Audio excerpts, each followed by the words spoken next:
വിശുദ്ധ റംസാനിലെ 27ാം രാവാണ് നാളെ. അനുഗ്രഹീത റംസാനിലെ 1000 മാസങ്ങളെക്കാൾ പുണ്യമേറിയ ലൈലത്തുൽ ഖദറിന്റെ രാത്രിക്ക് സാധ്യത കൽപ്പിക്കപ്പെടുന്ന ഒരു രാവ്.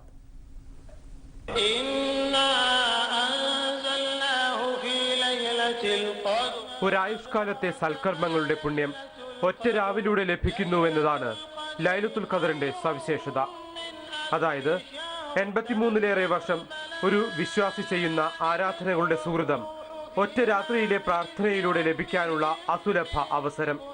അതുകൊണ്ട് തന്നെ വിശ്വാസികൾക്കിത് സഹനത്തിന്റെയും ത്യാഗത്തിന്റെയും സമർപ്പണത്തിന്റെയും രാവ്. പ്രാർത്ഥനകൾക്ക് ഉത്തരം കിട്ടുന്ന അതിവിശിഷ്ട മുഹൂർത്തം.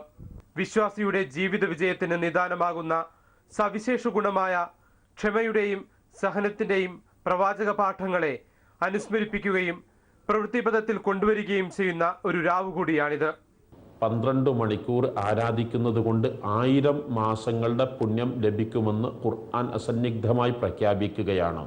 ആ രാവാണ് പരിശുദ്ധമായ ഖുർആൻ അവതരിച്ചതാണ് അതിന് കാരണം. തന്റെ വികാരങ്ങളെയും ഇച്ഛകളെയും താല്പര്യങ്ങളെയും തന്നെ സൃഷ്ടിച്ച നാഥന്റെ മുന്നിൽ സമർപ്പിക്കുന്ന വിശ്വാസിയുടെ സൂക്ഷ്മതയുള്ള മനസ്സിനെയാണ് പടച്ചതമ്പുരാൻ തേടുന്നത്.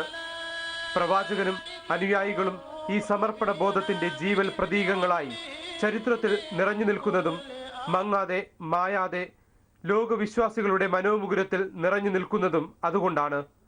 ഇന്നിന്റെ ലോകം അക്ഷമരുടെയും അഹന്ത നിറഞ്ഞവരുടെയും സഹിഷ്ണുത ഇല്ലാത്തവരുടെയും ആകുമ്പോൾ അതിന്റെ ദുരിതഫലങ്ങൾ നാം അനുഭവിക്കുന്നു.